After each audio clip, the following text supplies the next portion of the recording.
80% itu persentasenya ya. Vaksin-vaksin yang ada di Indonesia ini datangnya dari Cina. Hanya 20% yang dari negara lain, bisa Amerika dan sebagainya.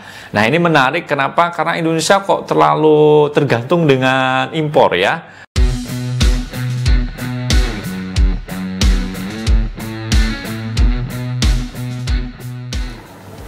Assalamualaikum warahmatullahi wabarakatuh. Halo sahabat MOC, sahabat Mas Oji Channel dimanapun teman-teman saat ini berada, ketemu dan berjumpa lagi. Senang sekali teman-teman masih stay dan menyimak informasi-informasi menarik dari channel yang kita kembangkan, Mas Oji Channel, teman berbagi motivasi dan inspirasi. Hari ini teman-teman semuanya kita informasikan terkait dengan informasi terkini kemarin ya, hari Jumat kemarin kedatangan lagi vaksin dari Cina masuk ke Indonesia di Bandara Soekarno-Hatta. Nah, menariknya per hari kemarin itu Indonesia sudah mendatangkan kurang lebihnya 273 juta vaksin di Indonesia. Datangnya dari berbagai negara ya, tapi paling besar tentu dari Cina.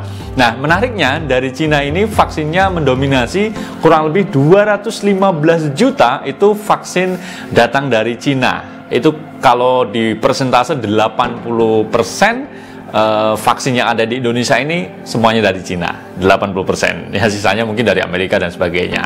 Nah, bagaimana informasi lengkapnya? Ayo kita simak informasi yang berikut ini.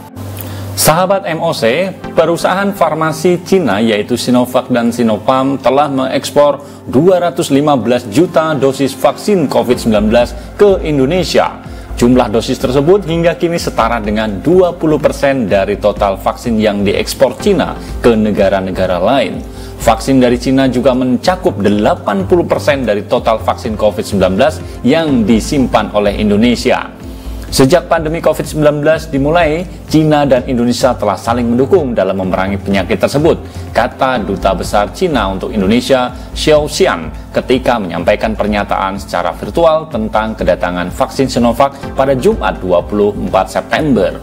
Sebanyak 5 perusahaan vaksin Cina telah bekerja sama dengan Indonesia dalam riset, pengembangan, pengadaan, dan produksi melalui berbagai teknologi seperti inaktivasi virus, protein rekombinan, adenovirus aktivator, serta vaksin mRNA. Dilansir dari Antara News, Jumat 24 September 2021, Dubes Cina Xiao Xian mengatakan bahwa Cina secara aktif mendukung Indonesia untuk membangun pusat pembuatan vaksin regional. Diyakini dalam waktu dekat, Indonesia tidak hanya bisa memenuhi kebutuhannya sendiri, tetapi juga bisa mengekspor vaksin, tutur dia. Cina akan terus melakukan apa yang bisa dilakukan untuk mendukung Indonesia dan upaya penanganan pandemi, ujar Cia. Xiao Qian juga mengumumkan komitmen pemerintah Cina untuk menyumbangkan 1 juta dosis vaksin COVID-19 bagi Indonesia, menyusul kedatangan 1 juta dosis vaksin Sinovac dari Cina di Bandara Soekarno-Hatta pada Jumat. Tentang banyaknya vaksin impor dari negeri luar ini, dari berbagai kesempatan, beberapa anggota DPR mengingatkan pemerintah untuk tidak tergantung dengan vaksin impor. Wakil Ketua Komisi 7 DPR RI, Edi Suparno, menegaskan Indonesia tidak boleh tergantung pada impor vaksin terus-menerus. Apalagi di saat yang sama, anak bangsa mampu mengembangkan vaksin dalam negeri.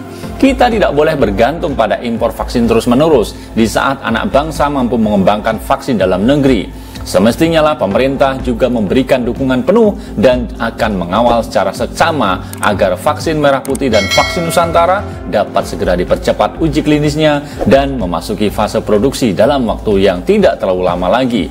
Namun, sepertinya untuk tahun ini harapan kita bisa memproduksi vaksin buatan dalam negeri harus tertunda. Vaksin merah putih rencananya baru akan mulai produksi pertengahan tahun depan, sedangkan vaksin Nusantara masih belum jelas nasibnya hingga sekarang. Ya, itu tadi teman-teman semuanya, udah lihat ya, udah menyimak bagaimana Indonesia kedatangan 215 juta vaksin yang datang dari Cina. 80% itu persentasenya ya, vaksin-vaksin yang ada di Indonesia ini datangnya dari Cina. Hanya 20% yang dari negara lain, bisa Amerika dan sebagainya. Nah, ini menarik kenapa? Karena Indonesia kok terlalu tergantung dengan impor ya. menarik ini, kenapa Indonesia begitu menggantungkan impor vaksin, sementara sekarang ini Indonesia juga sebenarnya mampu, anak-anak bangsa kita melakukan riset pengembangan untuk menciptakan vaksin asli buatan Indonesia. Nah, tapi harapan itu belum kita dapatkan di tahun ini. Kita punya harapan tahun depan, nggak tahu vaksinnya udah selesai, mungkin vaksinasi rakyat sudah 80% ke atas, barulah vaksin dalam negeri yang katanya vaksin merah putih akan diproduksi di pertengahan bulan atau di pertengahan tahun depan. Ya, kita tunggu saja teman-teman semuanya.